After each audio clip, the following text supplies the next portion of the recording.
Good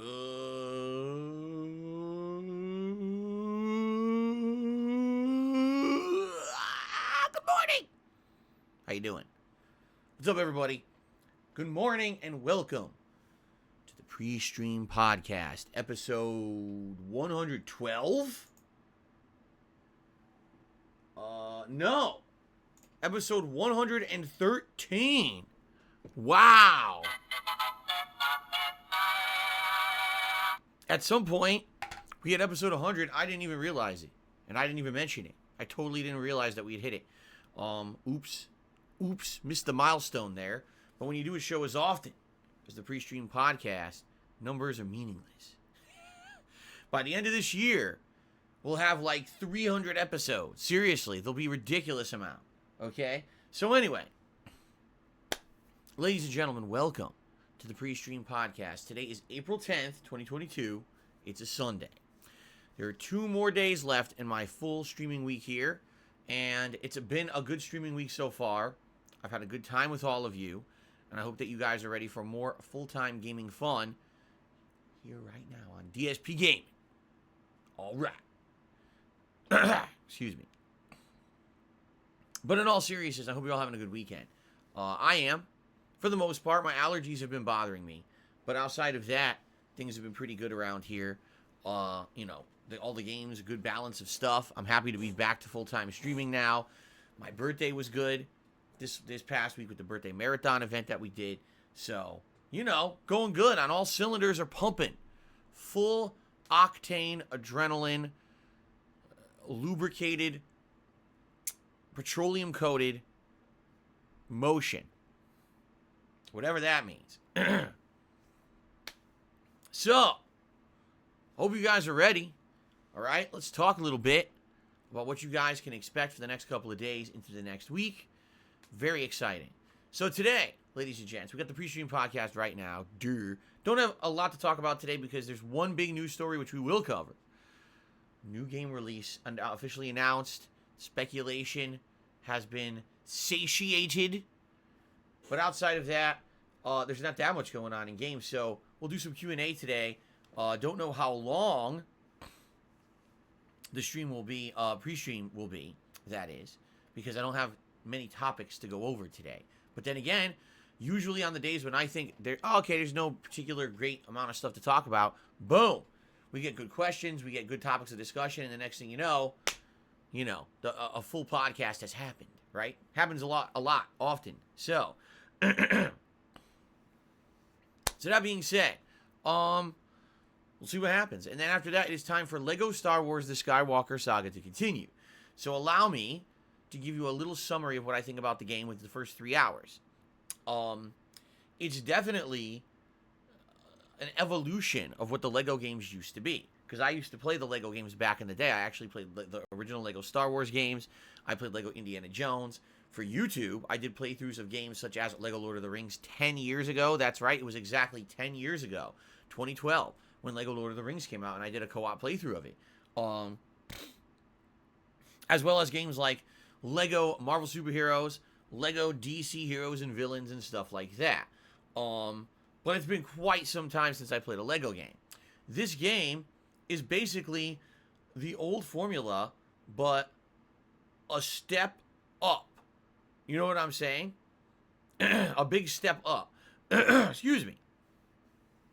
And what I mean by that is not only does the game have story-based stages that have fun combat and also some fun hidden items, challenges to complete. Not only are you trying to gather Lego pieces by destroying everything, you're trying to build certain Lego devices to solve a puzzle, get a hidden door open, get some hidden collectibles, get some items, and then you get more and more stacking, unlockables and rewards, all right? But this game also has an upgrade system, which I haven't even really dabbled in yet, where you can upgrade certain things for classes of character in the game that you unlock, making them better. But then in addition to that, the game has these segues and open world roaming segments between the story-based stages. So not only do you have all 9 movies from the Skywalker saga, which I guess you could say is the 3 trilogies of movies that are out right now, but you also have all these in-between parts as well. So playing 3 hours last time around, and not even really fully dabbling in what was available to me with the open world segments, I've only beaten 3 stages. 3 out of 45 stages in 3 hours. Do the math. This game likely, just to beat the story, okay, is probably around 40 hours. But then if you actually take the extra time to try to get some collectibles and do optional things and explore the open worlds, holy moly, this game seems like it's going to have a lot of content, okay? Now, I like the game so far, all right? I will say this, I'm really enjoying myself. It seems like it's a nice, relaxing way to enjoy the Star Wars trilogy. Does it take the story seriously? Well, it has the major story elements in it, but it also has comedy interjected in there, okay? See? So, we'll see what happens as we move forward. But what I can definitely tell you is it's a game that's going to have a certain kind of audience, okay? I feel that, number one, if you are a fan of Star Wars, you're likely really going to like this game. And I'm a fan of Star Wars. When I was growing up in the 90s, they re-released the original trilogy in theaters, and then they had the new prequel trilogy. So I was actually pretty hooked on Star Wars for about a decade. I was very interested in it. And then my interest pretty much waned in recent years, like the last decade, even though Disney bought them out and made a bunch of movies. You know, I'm not in love with it. I saw some of them. Like, I saw The Force Awakens. I saw The Last Jedi once. I saw Rogue One. I saw Rogue One. But that's pretty much where kind of my interest waned. I didn't really care about The Mandalorian. I didn't even see the last movie, Rise of Skywalker. So I actually don't know how the Star Wars saga ends because I never bothered watching the end of it. Okay? So that being said, I'm curious, you know, playing through this game, how entertaining it would be for someone who doesn't know Star Wars. You know what I'm saying? Like, if you don't know Star Wars at all, you're not a fan of the franchise, could you play through Lego Star Wars The Skywalker Saga and enjoy it? It's a good question. I still think it has interesting gameplay elements to it, and the puzzles are still fun, but if you don't really know the characters, if you don't understand the plot, could you play through this game and actually understand the plot, or would it be too hard to follow because there's too many missing scenes and things, and maybe you'd have to go back and actually watch the movies, which if you have Disney Plus, cool, you got them all at your fingertips, right? I don't know. That's a good question. I'd be curious, for those of you who are going to watch my playthrough of Lego Star Wars, have you watched the movies? And if you haven't, does it make any sense to you? Or are you confused as hell, right? What's funny is as I'm playing, I'm talking about the lore of the movies with you guys. Last time around, I was asking questions. I was like, isn't it this or that? Or wasn't this character in relation to that? And you guys were helping to answer for me, which was actually good because it was giving me a refresher course on the whole Star Wars, you know, plot line, which was good. So maybe that's a way that you can actually experience them and enjoy it. So I think if you like Star Wars, you're likely really going to like this game. If you like the previous Lego games, you'll also probably really like this game, because this game, it seems like it's the old gameplay of the old style Lego games from 10 or 15 years ago with a bunch of new additions, you see? So it's like I said, it's basically like the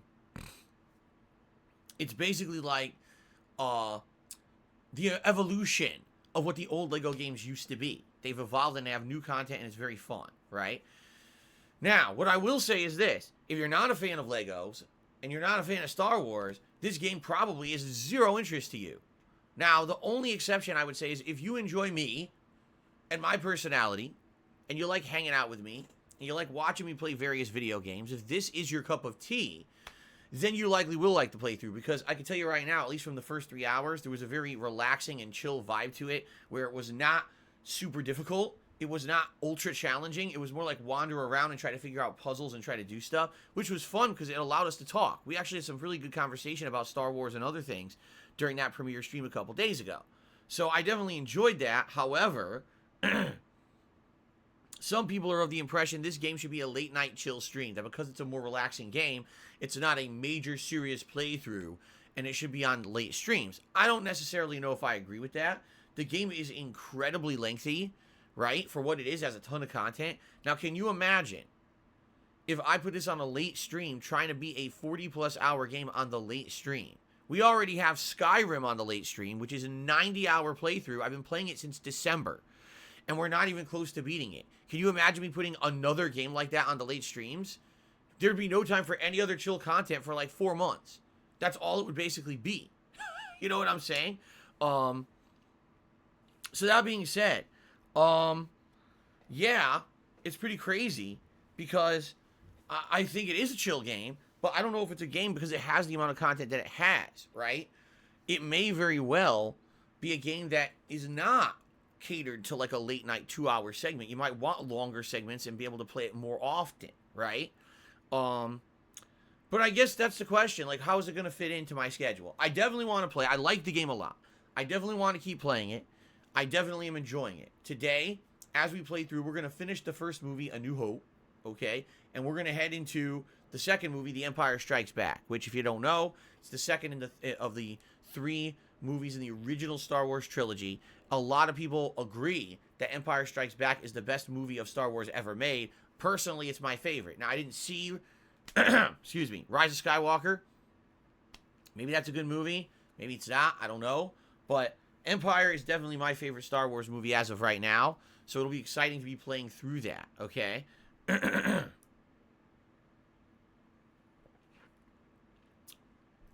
So, I'm excited. I hope you guys are too for more Star Wars The Skywalker Saga today.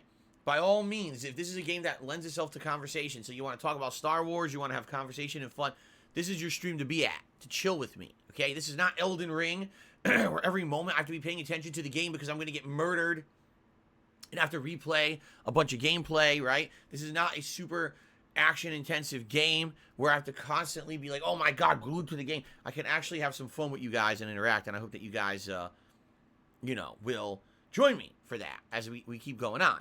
Now, one thing I need to say up front, because exactly what I suspected would happen with this playthrough happened the other day, all right? So, obviously, Star Wars is a ginormous movie franchise, right? Super profitable, super popular, pop culture, oh my god. Everyone knows Star Wars. But what that means is that when you are doing a playthrough like this, and it keeps the soundtrack of the movies, sadly what happens on YouTube is YouTube does what's called content ID matching and claiming. So, as we're playing through A New Hope, it's playing the John Williams score from the original movie, which I love. I'm like, wow, this is feeling great. It feels like you're in the movie. The music's great. I love the John Williams music. It's outstanding.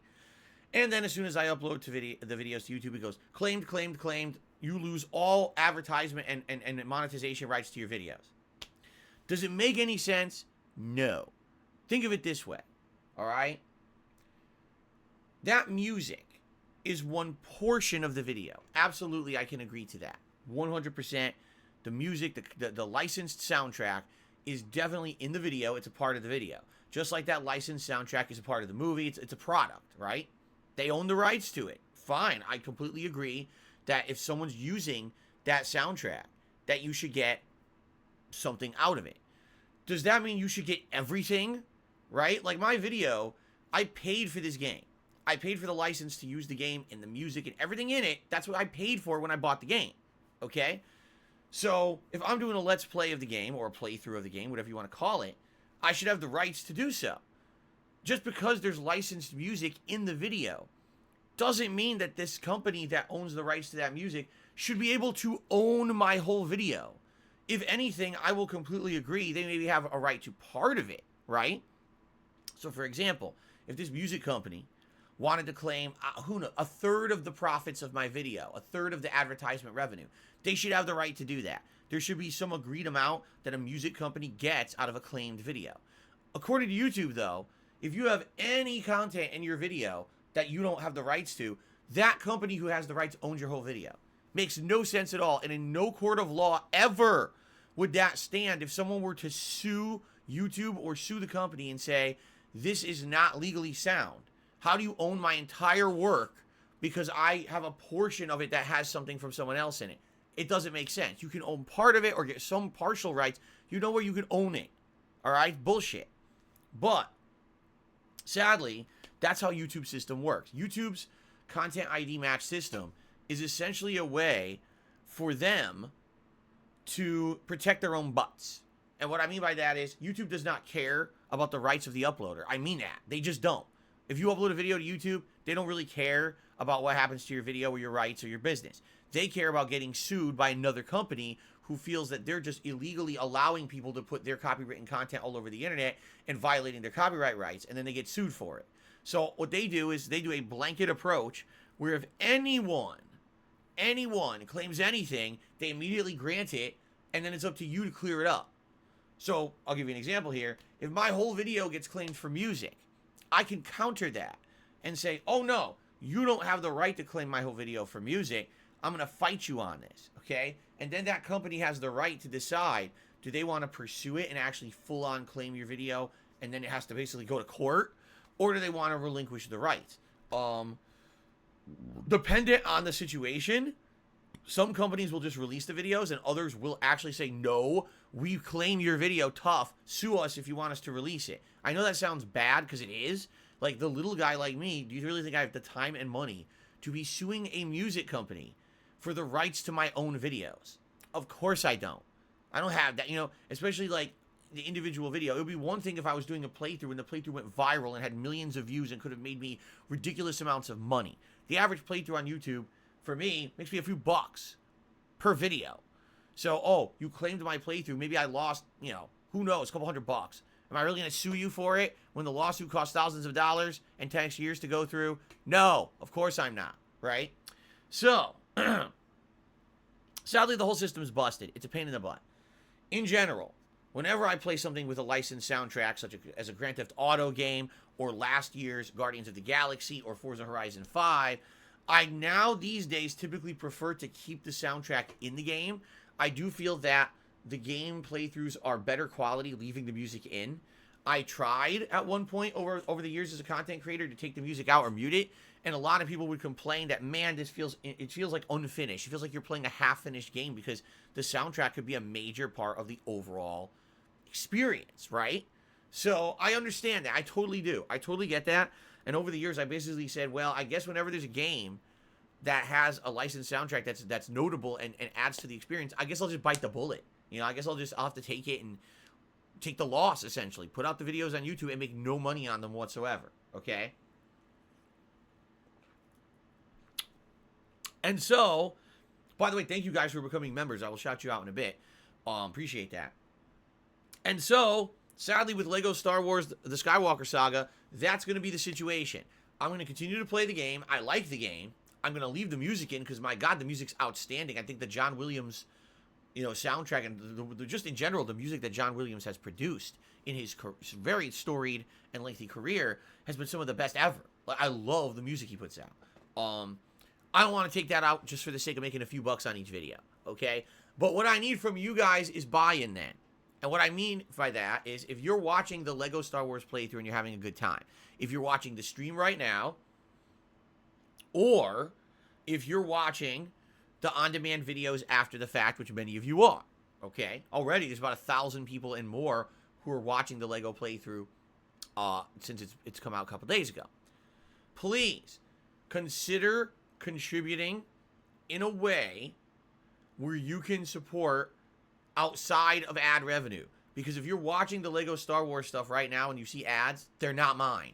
You're paying some bigwig music production company or music licensing company. You're giving them money by watching those ads. I know that sucks because obviously this last thing you're intending, you're trying to support probably me and my content, right? And I appreciate that very much. Sadly, I can't control it. All right? So, please consider contributing in another way. Now, what can you do? Number one, just giving this channel exposure is a huge way of helping. You can like a stream, like a video, or leave a comment on a video. And just those simple things that are free and quick to do can help this channel in a big way. Bringing more people and more general viewers over will help with growth in the long term. So please do that. That's a given, right? But if you'd like to go above and beyond and help in other ways, you can become a channel member, which gives you many different benefits, including a highlighted name when you leave comments in the stream chat or comments on a video, a chat crown badge next to your name to show how long you've been a supporter. You get access to all of my numerous emotes that, again, you can use in the stream chat or in video comments. All right? You don't have to abide by slow mode rules when you're using the stream chat. You can talk as much as you want. You're not timed and limited to the amount of messages you can say. And then, when we do special events like Ask the King, my bi-monthly Q&A show, which is actually coming up not this week, but the week after, okay? Or when I do another special event where maybe it's like Viewer's Choice, where you guys have the chance to nominate and vote on games for a special thing that's going to happen. Usually members get priority access where they can nominate and vote and get their own kind of nomination process in there, and that's separate from the common viewer who basically has to compete with thousands of other people, you see?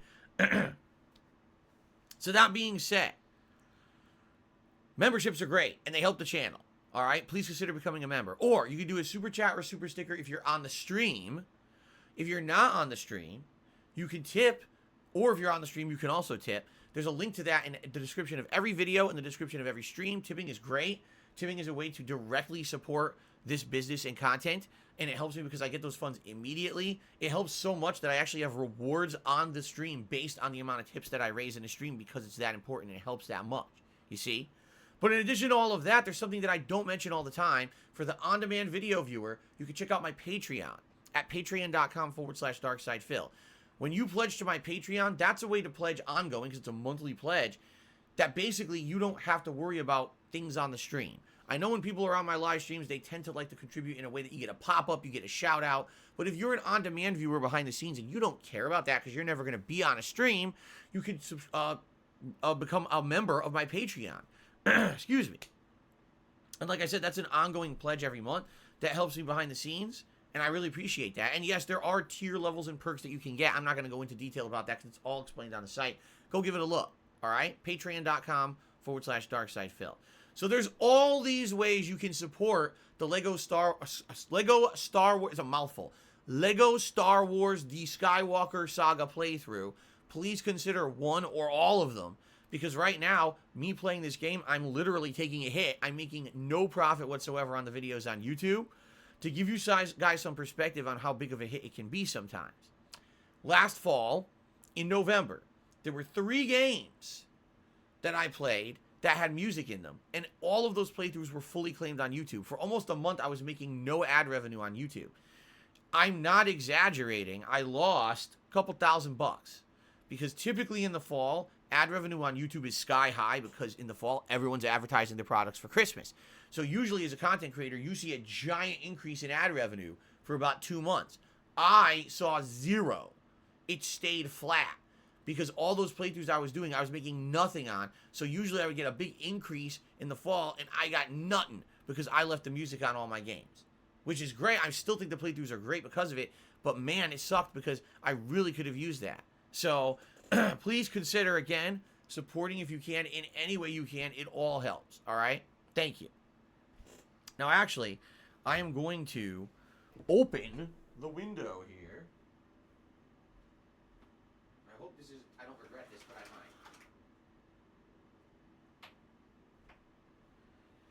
I might. It's nice outside today, and I wanted to get natural light in the office, but what ends up happening is I always regret this, because I open the shade, and then immediately the sun comes out, and it blinds me, and then I gotta close it. But I'd like some natural light, at least during the pre-stream, so. Okay. So, that's today's main gameplay stream. What I would hope for is if you're like Star Wars, if you like Lego, or you just want to chill with me, please hang out. But I'm going to say this, all right? For those of you who like Ultra Challenge, for those of you who like to see me suffer and have to overcome painstaking odds to survive in a game, for those of you who absolutely like games like Elden Ring and other things like that, this is not going to be your cup of tea. This playthrough will be nothing like that whatsoever. It's not meant to be. The whole game design is completely different. So don't expect that.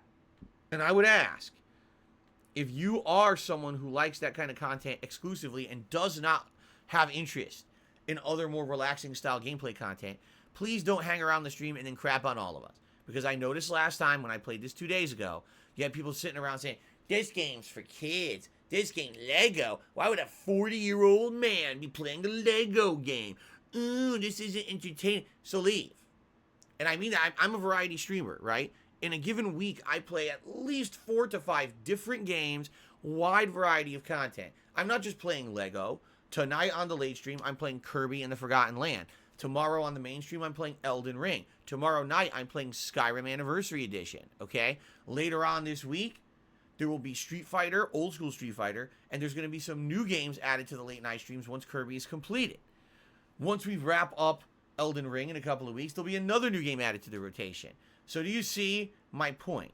My point is that with the variety of stuff that I put out, which I really pride myself on because I really feel like people can come to different streams and have completely different experiences. You got people who may come for a relaxing experience on one stream and a fun experience to laugh at my misfortunes at another stream, and then real competition when I play Street Fighter. You see, there's people from all walks of life and people with all different interests who like to watch my stuff. And I appreciate that. But if you know LEGO is not going to be for you, please don't sit here and just complain about the game and crap on it constantly. That is a toxic attitude we don't need. Seriously, I'd rather not have your view than have you just sit here and complain. And the other day, it was funny. We were making jokes, and I said, we're going to call these people the Elden Ringers. These are the people who they only like Elden Ring. All they want to see is see me play Elden Ring, suffer in Elden Ring, die in Elden Ring over and over. And anything else is not good enough for them. They're the Elden Ringers. It's all they want. Fine. It's okay to be an Elden Ringer, really. I appreciate your views. I appreciate your support. The fact that Elden Ring has been a 90-hour playthrough and it's still getting good attendance and everything, I really appreciate that.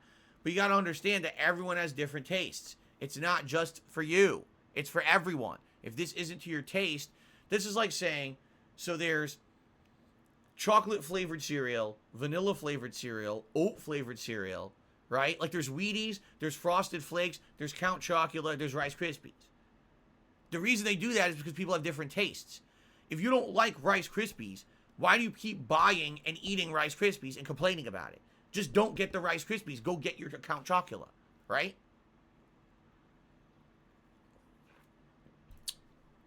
Right? It's common sense. You don't force yourself to eat something you don't like over and over. You go eat something else, okay? So if you don't like this, please don't sit here and kind of rain on our parade because we're having a good time. I'm enjoying the game so far, and I want to play more of it, and I hope that you guys will enjoy it if this is your style.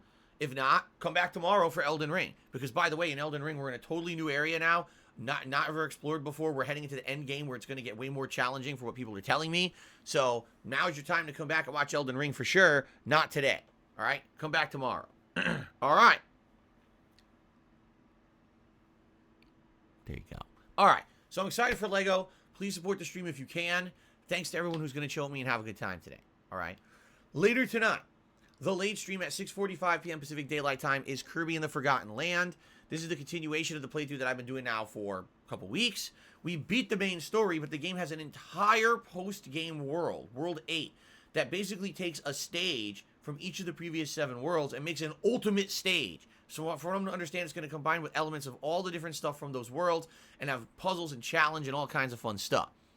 Plus, there's an optional combat arena that unlocked that has 12 stages of combat, and I guess you get a good reward at the end. So there's still a lot of combat to do in the game. There's a lot of content to do in the game is what I meant to say. Even though I beat the story, there's still more story and more stages. So that should be fun tonight. If you like that kind of stuff, this should be the most challenging gameplay in the entire game. I hope you'll come back and chill with me tonight on the late shift. All right?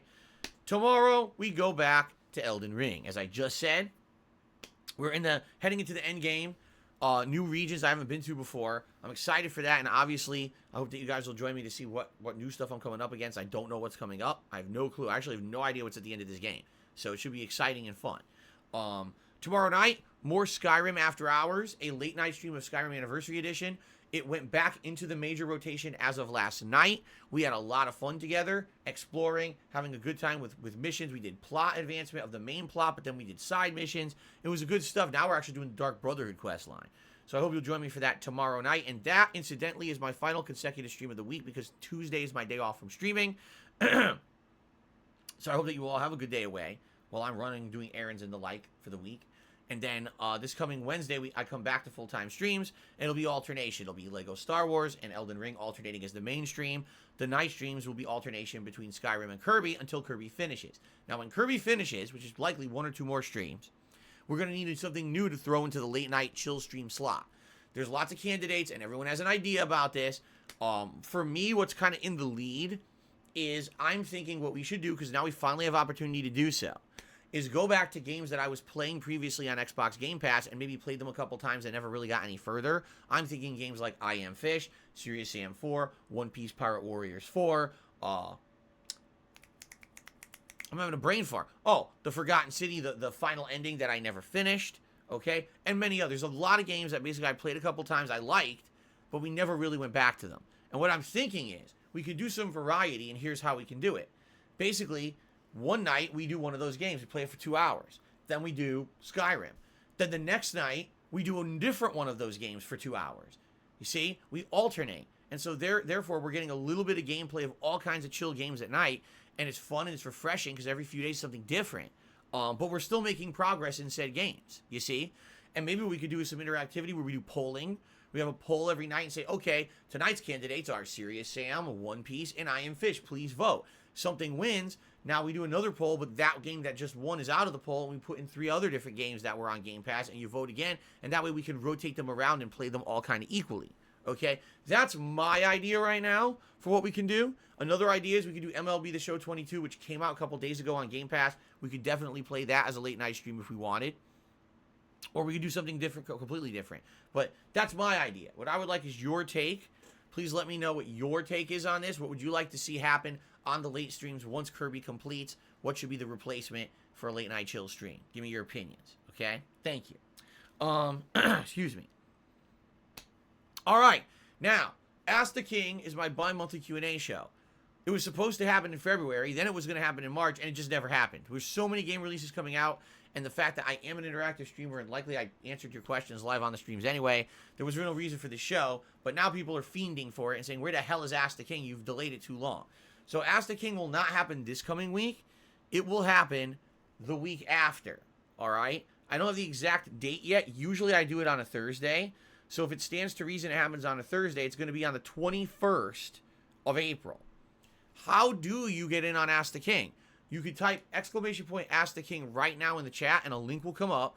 Click on that link. You can post up your questions on the forum thread there on DSPGaming.com. And then I will go through those questions and pick the best ones and get entertaining answers during that live podcast style show when I do it in a couple of weeks. Okay?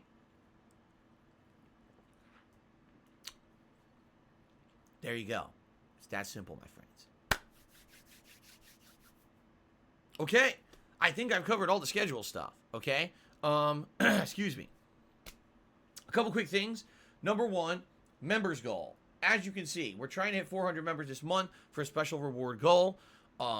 We had some good progress over the last week or so. Then it kind of stalled. All of a sudden, yesterday, we got a bunch of new members, and then a bunch of members expired, and it went back down. It was exciting. We got like 371, 372. It's going up, and then it went, boo, back to 366 overnight. Please consider becoming a member. 2 people already have on this stream, and I will give you guys shout-outs, and I'll amend that total, because this very well might have gone up during this pre-stream, all right? But you guys know the benefits. I already outlined it, all right? So thank you in advance to anyone who becomes a member. Okay. We got one news story I'd like to talk about, all right? One news story. Then what we'll do is I'll do shout-outs for contributions, and then we'll do Q&A with the stream chat, okay? The one news story that I would like to talk about today is that it is, incidentally, right now, the 20th anniversary of Kingdom Hearts. That's right. 20 freaking years ago, the first Kingdom Hearts game released. And people were wondering, was anything going to happen for the 20th anniversary? Because we haven't really heard much at all about the development of any new Kingdom Hearts games, which is weird. Because if you look at the history of Kingdom Hearts, right? You had Kingdom Hearts 1 and 2, but then between 2 and 3, there were 500 spin-off games that came out. So anyone who was a fan of Kingdom Hearts was satiated because you had game after game after game. There were games on regular consoles, there were games on mobile platforms, there were games on handheld consoles, there were games on the fucking PC, there were games on your fucking wristwatch, there were games on your ass, there were games everywhere you went. There was a fucking Kingdom Hearts game. The one on the ass was a little bit hard to play because you can't really see the screen. It's on your butt. But still, it was crazy. It was all over the place. All right? And then Kingdom Hearts 3 came out. Excuse me. And since then, we've heard not a peep. Besides the DLC. There was a DLC expansion that came out for it. And outside of that, there was nothing else. Like, what happened? Like, usually by now you already hear word that there's a new spin-off game, there's another game. What happened? It's like this franchise is frozen, right? Well, overnight, there was a big announcement, okay? A big announcement. Kingdom Hearts 4 is in active development. Oh. Well, I meant to press this.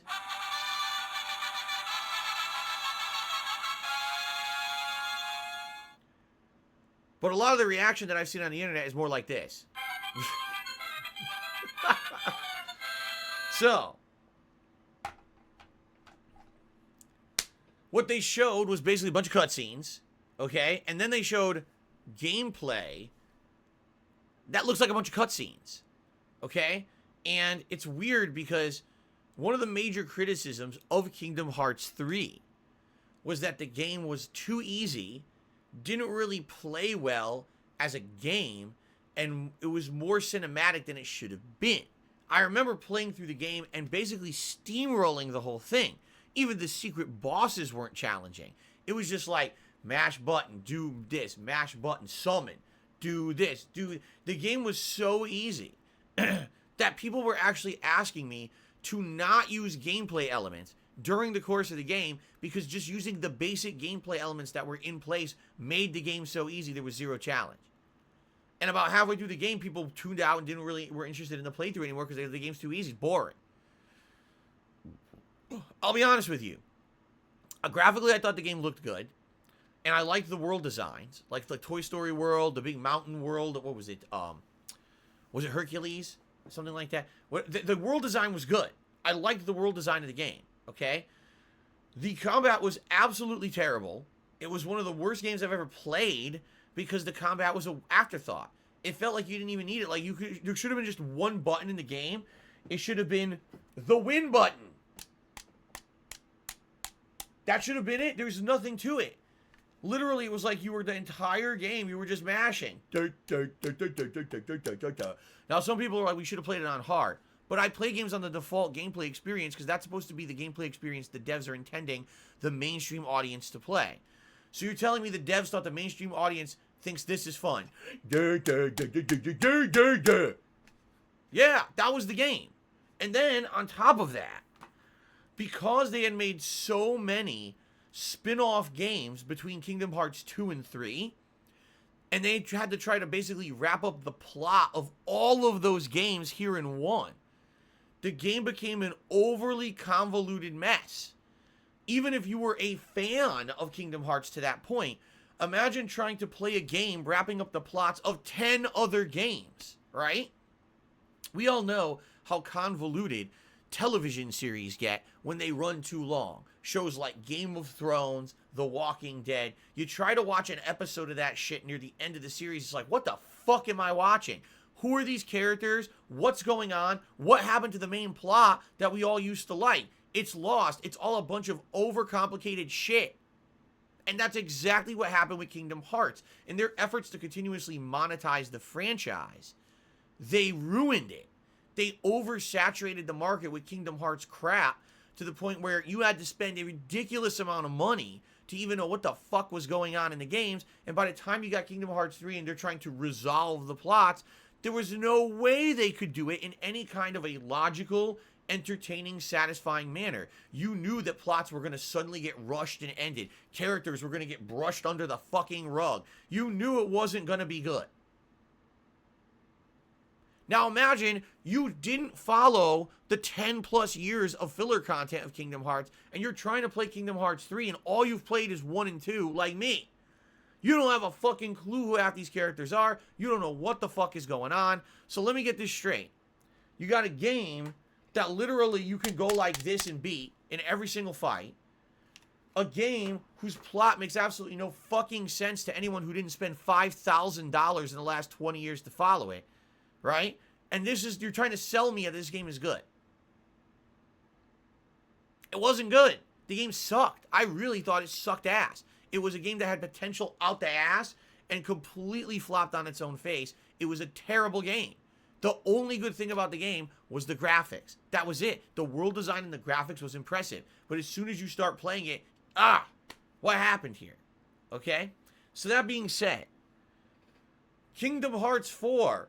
Here's the first gameplay look. Oh, the gameplay is looking awfully cinematic again.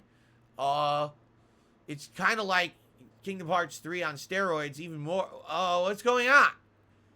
It's like they didn't even listen to anything that people had said about the criticisms of the previous franchise. Like, well, fuck it. We're just going head on first, even further into this thing that you guys complained about last time.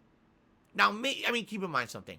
This is the early teaser. This is not likely representative of the end game. When we get early teasers of these games these days, half times the shit you saw in the teaser isn't even in the game, right? Oh, that was just a demo that we created just to fucking show the game off. That's not even representative of what you'll do when you buy and play the game. It's total misrepresentation. So who knows, right? But at least as a teaser, I think it does a poor job. You're like, if you're gonna show me, we listened to what you said, and we want to basically make our franchise as good as it used to be before we ruined it in Kingdom Hearts 3, you should show those things in the footage. Don't show me a cinematic trailer that literally corroborates what everyone complained about in Kingdom Hearts 3. But it's okay, because those people who are fanboys who spent $5,000 to follow the plot of Kingdom Hearts up to this point are fawning all over this. Oh my god, Kingdom Hearts 4, I can't wait. Oh, yes, Mickey. Oh, Donald. Oh, Goofy. Sora Roxas. Oh. They'll buy it anyway. And they'll buy every DLC, and they'll buy every tie-in, and they'll buy every little figurine, and they'll buy keychains, and they'll buy the breakfast cereal, and they'll fucking buy the microtransactions, and they'll subscribe to the online subscription service of it. They'll buy it, right? That's how these people are. When you get these rabid fan bases, you can basically get away with shit. That you can do whatever you want. They could take a fucking dog turd and paint fucking Pluto's face on it and sell it to you and call it Kingdom Hearts 4, and they'd buy it. But anyway, I hope the game is good. I really do. I hope the game is good. But I don't know. This teaser doesn't give me hope at all.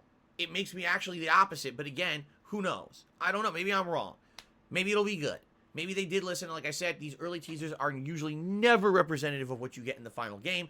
Maybe this was just a way to say, hey, we're making the game. Some people are even suspecting the gameplay showed in this teaser is not gameplay at all. It's just CGI. It's bullshit. It's not actually in-game engine at all. They just wanted to tell you the game's being made and simulate what the game will look like, and it's not what the game will be. Maybe that's true, right? Maybe that's definitely true. I don't know. All right? Now, I'm being called out in the stream chat. Tormented Mayhem says that by that definition, you're a Street Fighter fanboy. I don't know if you could necessarily say that. The last time that I really fully supported Street Fighter was Street Fighter 4, and we're talking like the first two versions of it. Once Street Fighter 4 got heavily into its expansions and revisions, I didn't really like it anymore and didn't really play it or support it. I didn't like Marvel vs. Capcom 3 or any of its versions. I didn't like Street Fighter Cross Tekken. Street Fighter 5 came out. I was one of the most staunchly verbose and loud critics of the game, slamming it since day one, and I never regularly played it. I never enjoyed it, despite the fact that there's a rabid fan base of people who follow Street Fighter to this day. I avoided that entire generation of gamers. From 2015, when the beta was released, all the way to today, I basically never really hardcore ever dived into Street Fighter 5 because I think the game is a piece of shit. So, I don't know how you could possibly say I'm a Street Fighter fanboy unless you're talking about Street Fighter 2, which is an old... This would be like if I was a fan of Kingdom Hearts 1, and I still to this day talked about and played Kingdom Hearts 1. Then I would argue, yeah, I'm a fan of Kingdom Hearts 1, I'm a fan of Street Fighter 2, but you can't say that I'm a hardcore fan of Street Fighter. What are you talking about? I don't buy any of their shit. I haven't spent $1 on Street Fighter 5 since the fucking launch of the game. That was the last time I spent money on Street Fighter 5. So there you go. What's up, D-Man Games? How you doing? Okay. So that's really the game news for today. Kingdom Hearts 4 is announced. We have no information on when it's being released, anything about it besides this little teaser. So we know it's being made. It could be 7 years before it comes out. Who knows? But it is being made. Interestingly enough, that Kingdom Hearts 4 is the next one being made when, again, there were a million spin-offs between the previous games. And all of a sudden, it seems like they've ditched that spin-off model, and now they're just going right into Kingdom Hearts 4. There you go. All right. Ladies and gentlemen, let's do some shout-outs, and then I'm going to open up the pre-stream to Q&A with the viewers, okay? We'll start on the YouTube side of things, okay? So on the YouTube side of things, we got 2 new members this morning, Max Payne, as well as Leviathan. Thank you to both of you for becoming a member of the channel. What I would like to do... Oops, that's not it. I misclicked. I'd like to see if we actually have increased in members on the channel, or if we're just kind of at the same level, because sadly that does happen, where it looks like we got new members and then we just stay at the same level anyway because other members don't renew their memberships. We are at 368. So we did go up. We did go up too. Cool. All right, let's update that.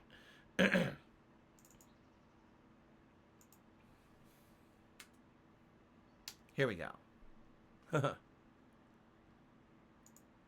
Cool. Thank you guys for the support.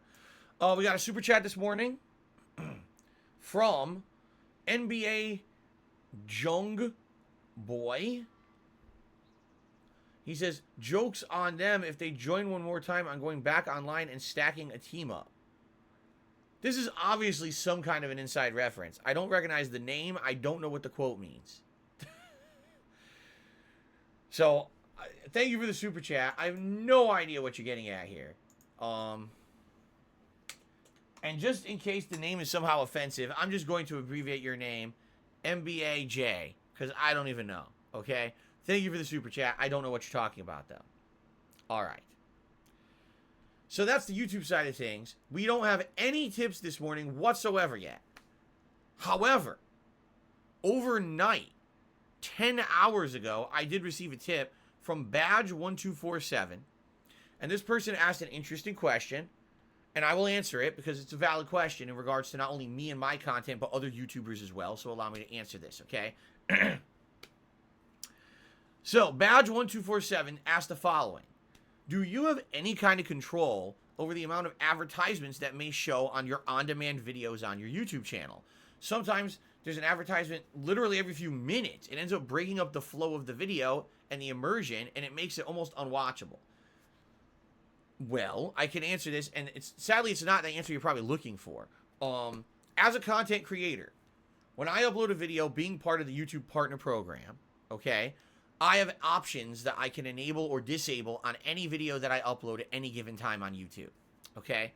First option when you upload a video is, do you just want to monetize it at all? Do you want ads on it or not? Okay, so you can actually purposely say, no, I don't want any ads on this particular video. That doesn't mean there won't be ads. Allow me to explain what I mean by that. YouTube changed their policies last year. And when they changed their policies, they decided that even if you decide not to monetize your videos, they will still monetize them for themselves. Okay? So, historically, there's people who would make a YouTube channel, oh, it's just my hobby. I have no intention of making any money on this. I'll just upload a few videos here or there. Now YouTube has the ability to just put ads on your videos anyway, and they make all the money on them. And you have no control over those advertisements in any way, shape, or form. YouTube does. Okay? So, that's kind of shitty. But hey, YouTube owns the site. They can literally do whatever they want with the content you upload there. You know? I mean, you're basically giving them the rights. When you upload your content there, you're saying, hey, thanks for the upload space. Thanks for the server space. But, you know, you can do whatever you want with this. You see?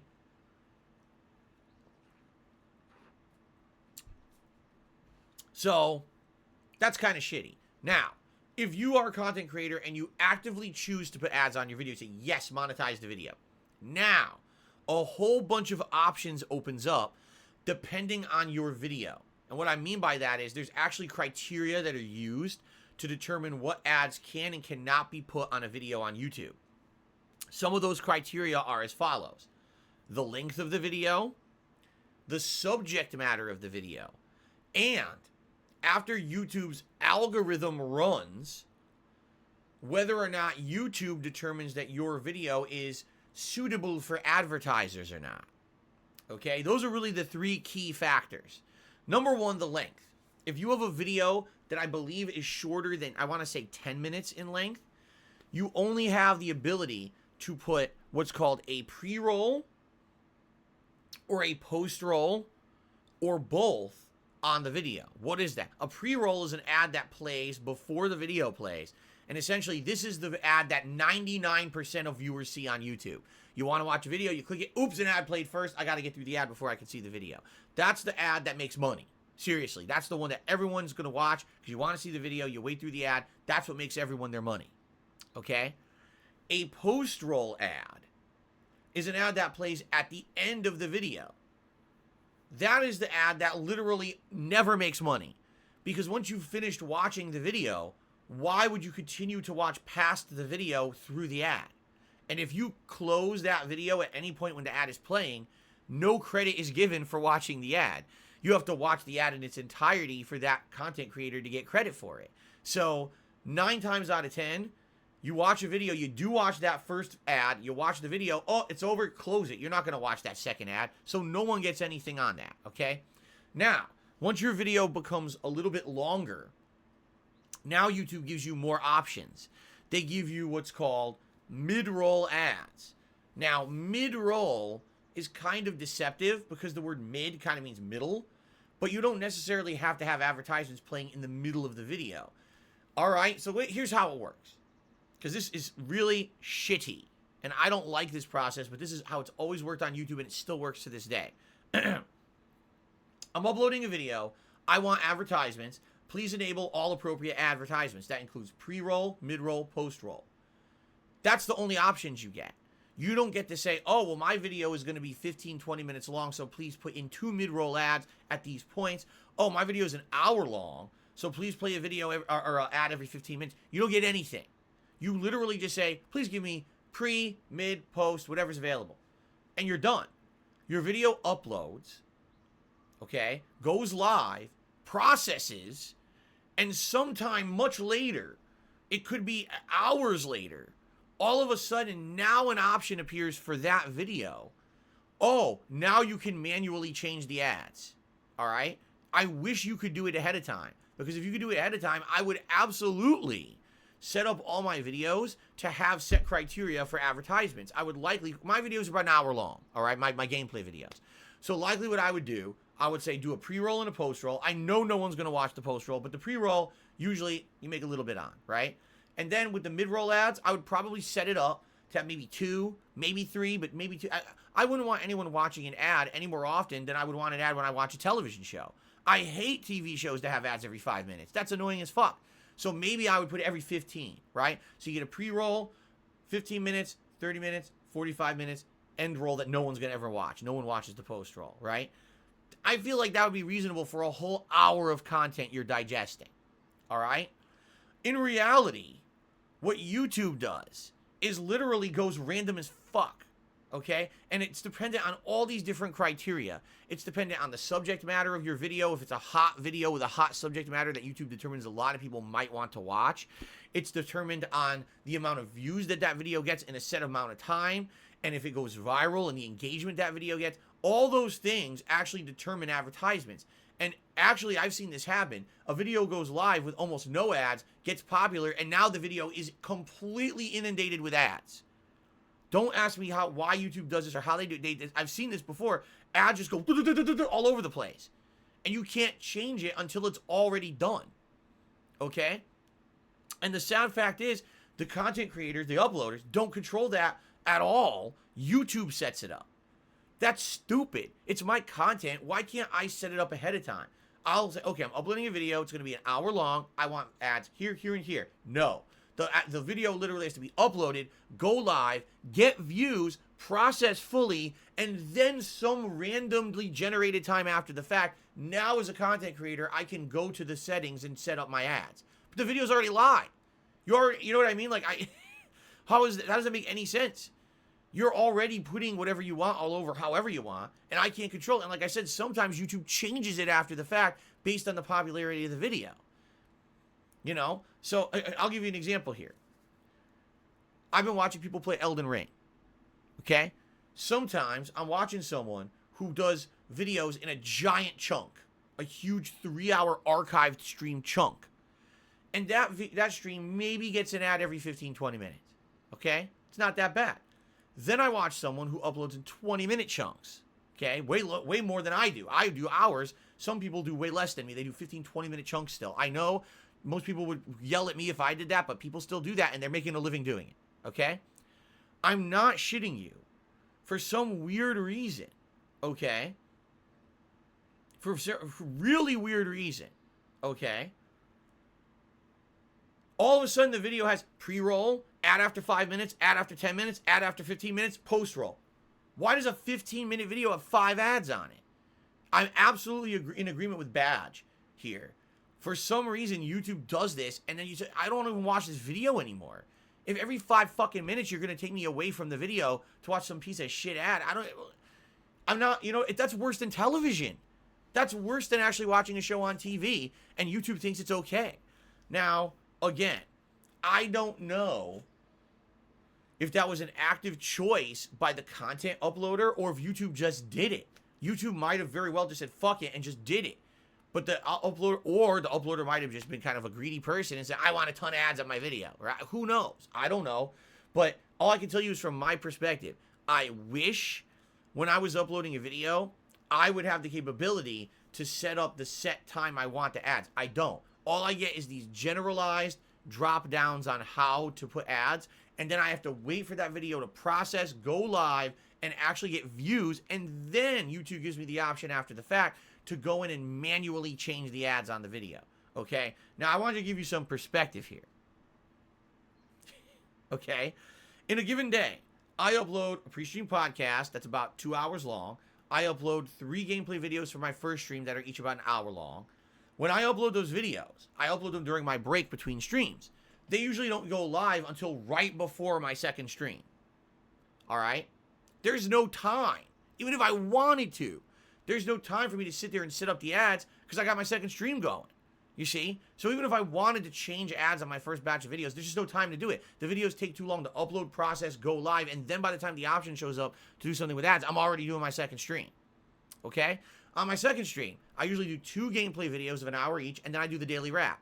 Okay? So in a given day, I'm uploading anywhere from 5 to 7 videos, and really I wouldn't even have an opportunity to touch the advertisements on my videos until like 9:30 to 10 p.m. at the end of my workday. At that point, the initial viewers are already watching all the videos. There's nothing I can really do about it. Oh, by the way, when I upload my second batch of videos, those don't go live for another hour or 2.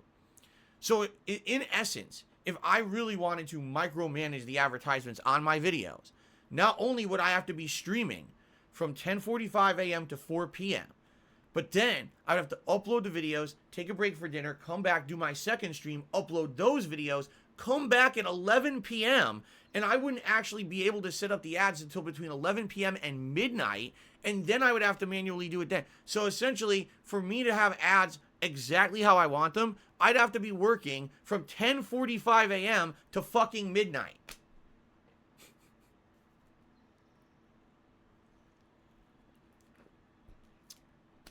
Why? Oh, by the way, I should also bring this up.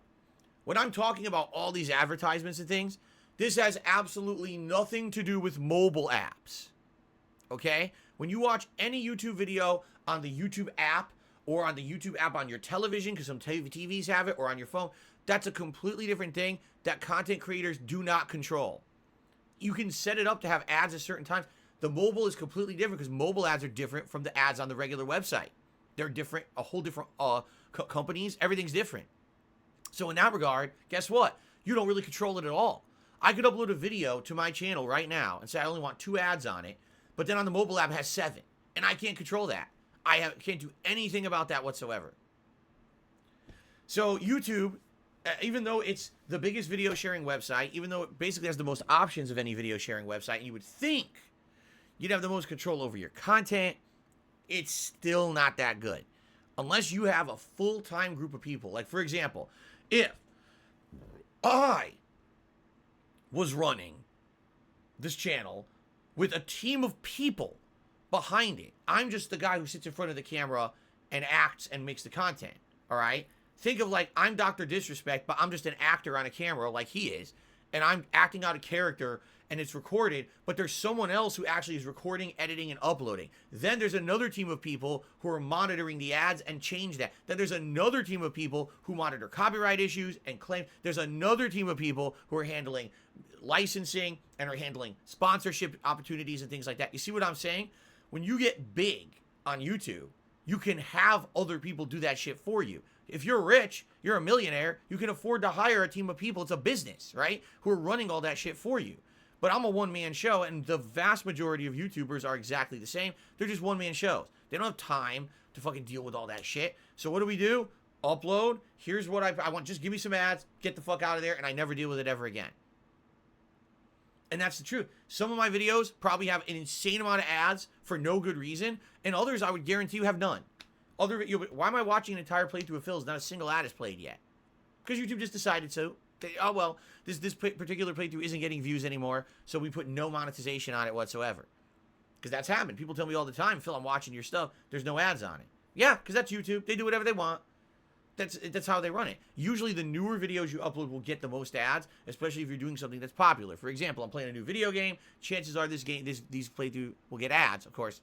With Lego Star Wars, I'm getting none of that revenue because these they claim my videos. Okay, I got a little excited there because I'm upset that they claim my content. But anyway, you see my point I'm making is it's random. I wish that there was more control. In the 13, now almost 14 years that I've been uploading to YouTube, they very rarely have changed any kind of thing around this. It's been the same almost the entire time. Every once in a while they do a tweak here or there, but usually, unless you are going to sit at your fucking PC 24/7 to micromanage this shit, you are not going to be able to control this kind of stuff. It just, it just is what it is, okay? Again, if I became much bigger, much more popular, people were going to watch my stuff in droves, I was going to make $1 million, and I could hire people to do this shit for me, yeah, then maybe I would have a lot more control. I could say, I'd like these kind of ads. I would like this kind of thing, this. The normal person will never do that. They will just let it roll, okay? All right, so that was a tip overnight. Thank you, Badge, for the tip and the question. We don't have any tips for today on this stream. So we're going to go back to the YouTube side of things. And we've got Zoya, who did a super chat saying, are most people using ad block or such in 2022? I'll be honest with you, Zoya, I have no idea. I am completely and utterly out of touch now with that. At one point in my content creation career, it was a huge concern. Why was it a huge concern? Because I was not an interactive streamer. I was not crowdfunded, essentially, by my audience. It was all about ad revenue. And I don't know, how things go today. I have no clue. Maybe a lot of people use ad block. Maybe they don't. I've actually heard that some ad blocks don't work anymore, that websites have found ways around them. You turn it on, still fucking plays the ad. Or the site will just say, you can't watch the content with ad block enabled. You must disable your ad block to see this site. I don't know. I couldn't answer that question for you. For me, is it a huge concern that a lot of people use ad block? Yes and no. No, not as much as it used to be, because my primary source of income is not YouTube ad revenue. However, it is a supplemental source of income that helps out this business for sure. So it's nice when I get it, but I don't always get it. I'm not getting any on Lego Star Wars anyway. You know what I'm saying? So it's nice to have that little bit of extra. And yeah, if there's someone who literally watches all your content day in, day out with ad block on and they don't support it in any other way, that sucks. But what can I do? I can't control it. I think people at this point in 2022 understand what they're doing, and if that's what they want to do, you can't stop them. You know what I mean? What's the point of me sitting here and saying, oh, ad block is terrible, it's ruining everything? Listen, I'm doing good on streams. I appreciate those who watch my videos on demand as well. If you want to go above and beyond and support for particularly this Lego playthrough, I'd really appreciate it, because I'm not making anything on it regardless. Great. But I'm not going to sit here and scream and yell and freak out. It's not like it used to be where my whole living is made entirely on ad revenue anymore. It's not even possible. After the adpocalypse happened in 2017 and YouTube lost half of its advertisers overnight, there's no way to even make a living on YouTube just on ad revenue unless you're giant. So, I don't know, Zoya. I really have no clue. Kurt Wolflord did a super chat. Says, how about shaving your goatee for a member's goal? No. Not that I would care. Honestly, I probably wouldn't even care if I shaved it. It's not a big deal to me. But personally, I like it and my wife likes it. My wife likes it. Why am I going to shave it? Right? For short-term monetary gain that'll last a week, who cares? Zoya did another super chat and says, have you ever asked Kat to help with your business? No, because it's my business. It's not hers. It's my job. It's my work. Why would I ask my wife to do my work? She has her own job, her own responsibilities, right? I guess what you're saying is, would she want to just do this as her job too? No. No, I don't think so. I think that she would rather do her own thing. So, okay. All right. Now we will open up the stream to open Q&A for about 15, 20 minutes. Stretch. I raised my arms and immediately had the desire to stretch. Ooh. So let's see what people come up with. Go ahead and... Rusty Edwards tipped me $4.20 and says, I'm glad that you rebranded. You're an ally to the LGBTQ plus community. I always was. It's not, that's not part of, please don't say that's part of rebranding. I was always an ally to anyone of any kind of community like that, because I've always said this over the years. Everyone has a right to be happy. Everyone.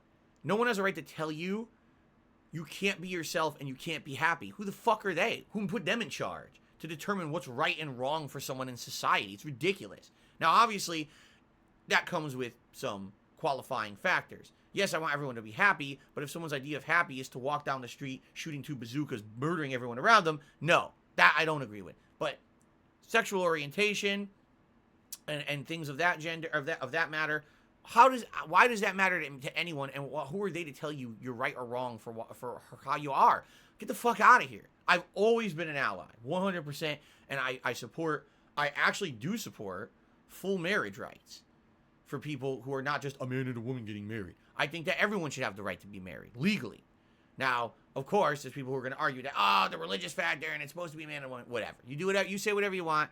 To me, I think everyone should have the equal right to be happy and have a union like that. That's fucked up that people think that they can control people's way of living.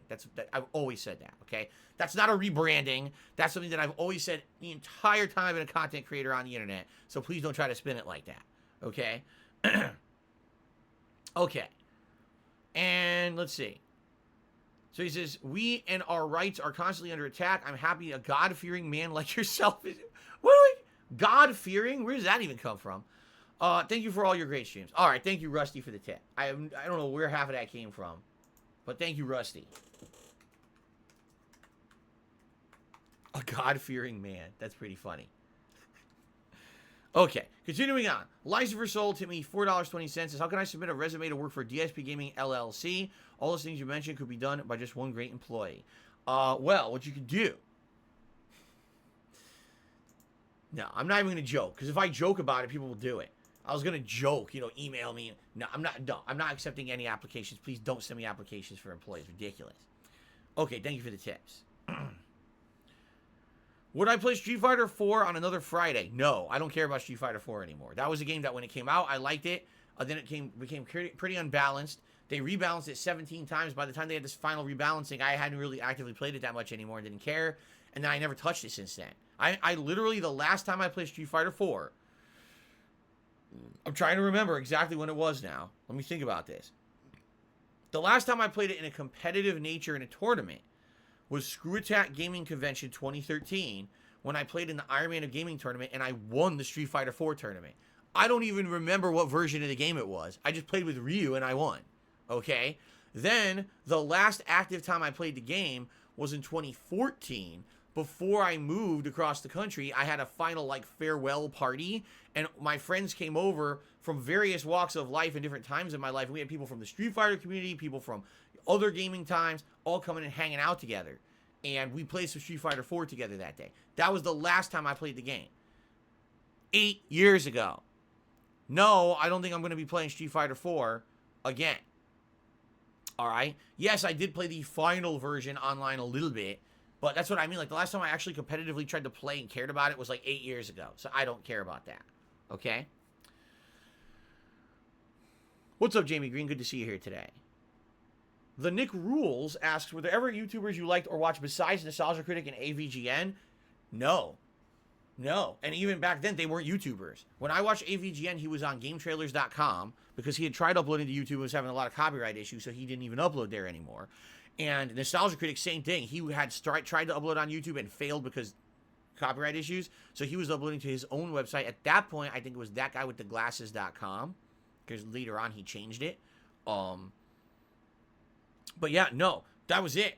I didn't watch any other content creators at all. Nope. Those were the only two when I got started. Penis Parker says, off the top of my head, is there a game this year I'm nervous about? Nervous about? Well, if you mean skeptical, like I'm not sold that it's going to be good, I guess what I would say is, number one, this upcoming Capcom Fighting Collection in June. Now, it's not made by Digital Eclipse, so immediately it's got points. It's another company, okay? But these retro collections tend to not get the level of detailed attention that they really deserve to be competitive games online. And even though they're claiming that they're going to have a robust lobby system and roll back netcode at launch, it makes me skeptical that it's just going to be dumped out and never updated, and if there's issues, they'll never fix them, you know? And it sucks because I want to play old school Street Fighter, and the fact that right now the only version I can play is this broken, crappy collection from 4 years ago, it sucks. And I wish that there was a better alternative on consoles. There's just not. And now we got this new collection coming out. Will it be any good? I don't know.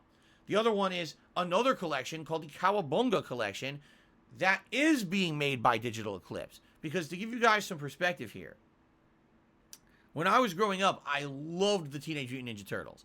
I loved the cartoons. I bought some of the comic books. I had all the action figures. I was a turtle addict. Everything was turtles. I ate the fucking Ninja Turtles pudding pie that had green ooze inside. I was sucking on mutagen. I had the Ninja Turtles crunchable snacks that were supposed to taste like pizza, and they taste like shit. They were terrible. I ate Ninja Turtle cereal. All right? I was a turtle freak. And I liked the Ninja Turtles video games to some extent. The NES game everyone hates. The original NES game sucked, okay? But then when they started making the beat-em-ups, Ninja Turtles arcade game, which is Ninja Turtles 2, Ninja Turtles 3, Turtles in Time, and then the fighting games, that's when the Turtle games actually got really fun and good to play, and I love those games.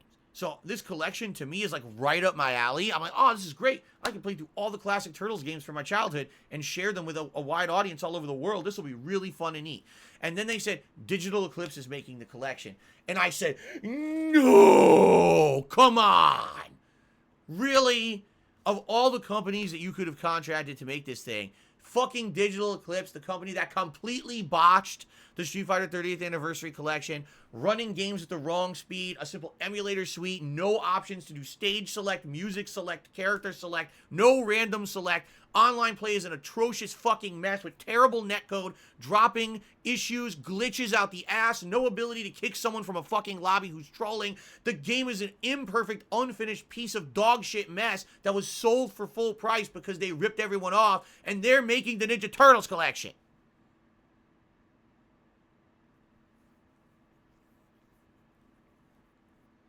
I'm a little worried about the Cowabunga collection. Little bit, just a little bit. I'm skeptical that it's going to be good. Excuse me.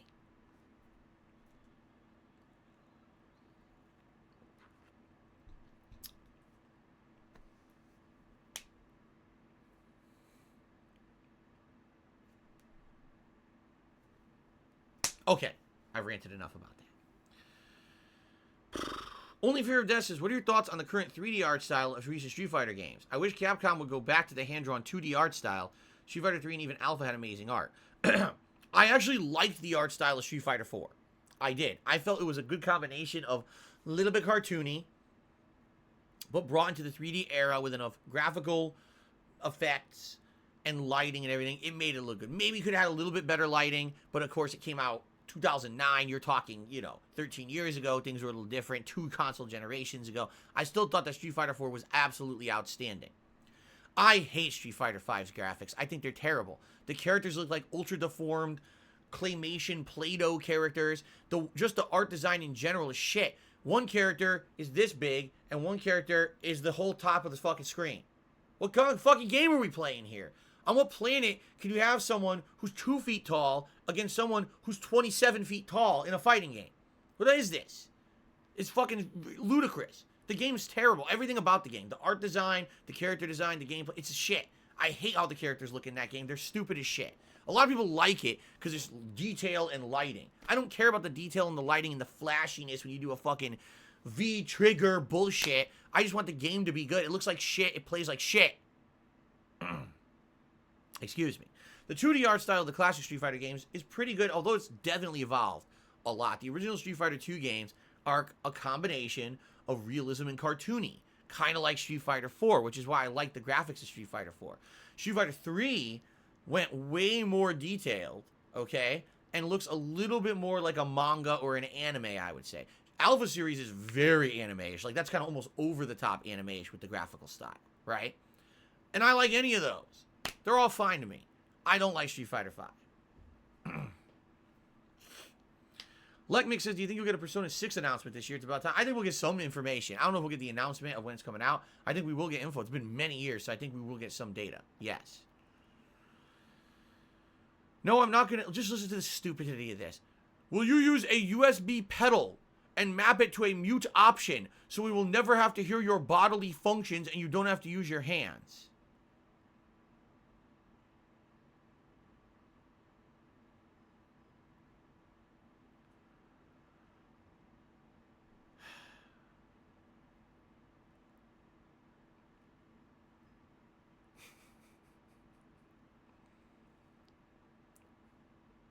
Anyway. Oh, hold on. People said I should have done a close-up during that. Hold on.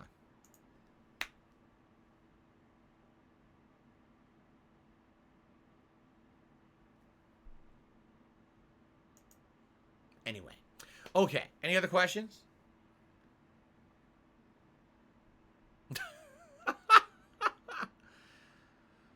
Any other questions?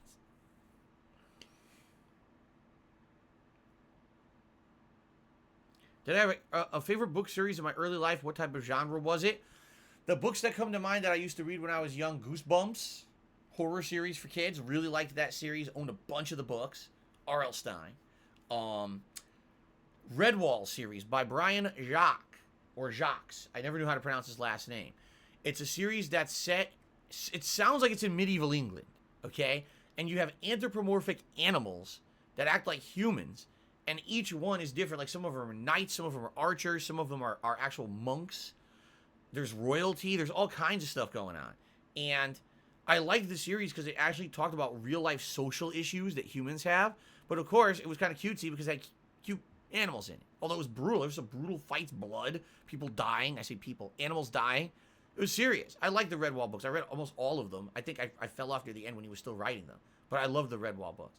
When I got older, I started reading things like Michael Crichton and stuff like that. Kurt Wolford. Wolford. Not Wolf Lord. I added an L in there. Kurt Wolford did a super chat. Says, thanks for the streams. I love your content. You're welcome, Kurt. Thank you for the super chat. It's nice of you. There we go. I never played Armored Core. Nope. I'm being asked if I ever played the Armored Core series. I know nothing about it. I know there's mechs. That's all I know. I've never played Armored Core. Nope.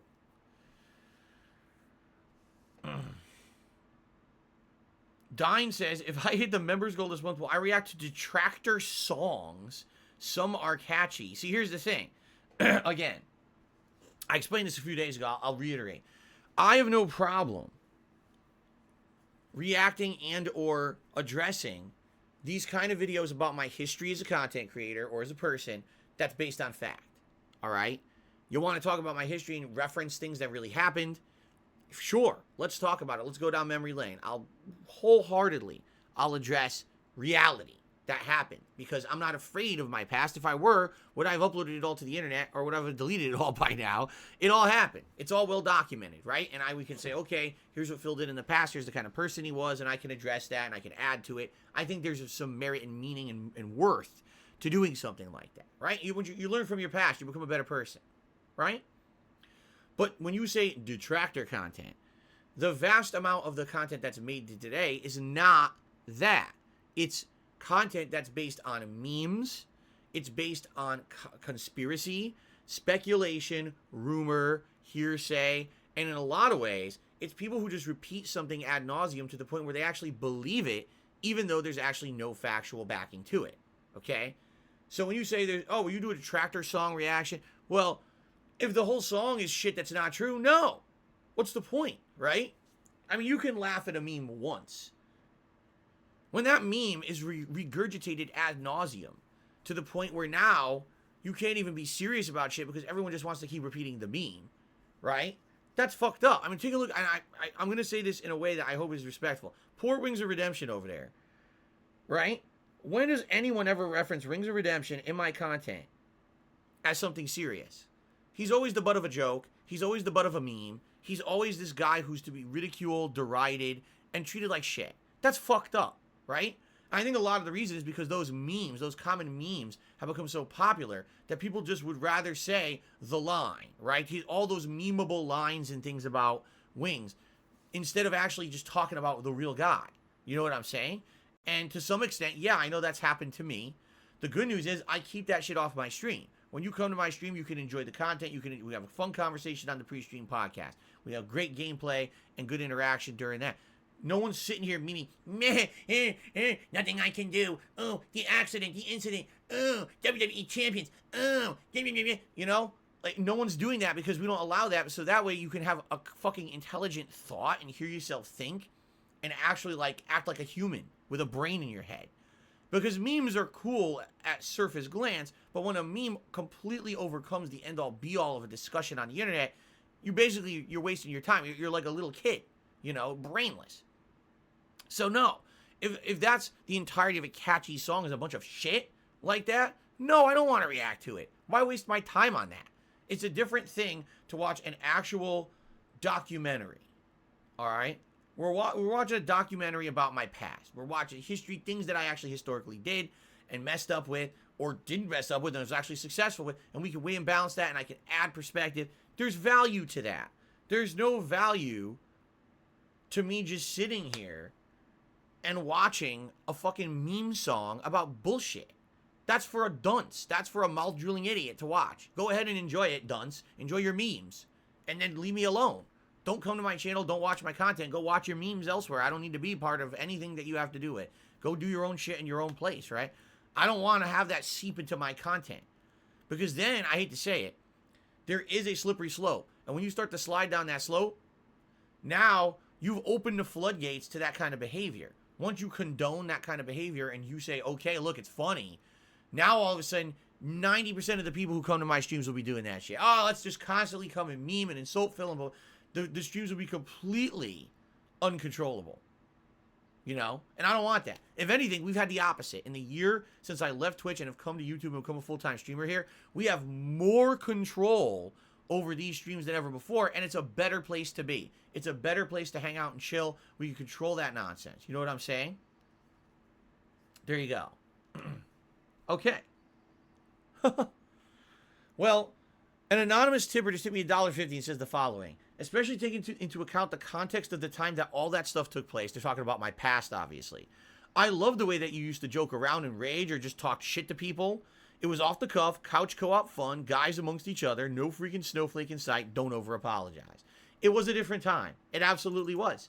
And that's why you don't erase the past. You acknowledge that it happened. If you feel like it was wrong, things that you said and did, you apologize for them, you pledge not to do that shit in the future, and you move on positively, right? Yeah, I used to make a completely different style of content for the internet. I actively agree that a lot of it was irreverent, immature, irresponsible, and in some ways insulting and hurtful to people. I get that. I know that. I acknowledge that, and I say, sorry I did that. Back then, I didn't know better because I was stupid, right? Now, I become a different person, a better person. I'm not going to go back there and do that. But you're right, there was a place in history, right? There was a place in history for that kind of content. And it made sense back then. The world was a different place. People weren't so easily offended by certain things, right? And it was very different.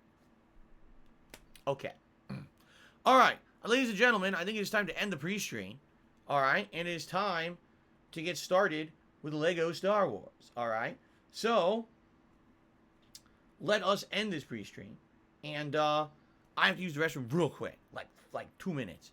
And then we're going to jump right into Lego. Okay, guys, thank you. Great pre-stream. As usual, I said I didn't have much to talk about, and here we are. It's past 12:30. All right, thanks. Let's get the show on the road. All right.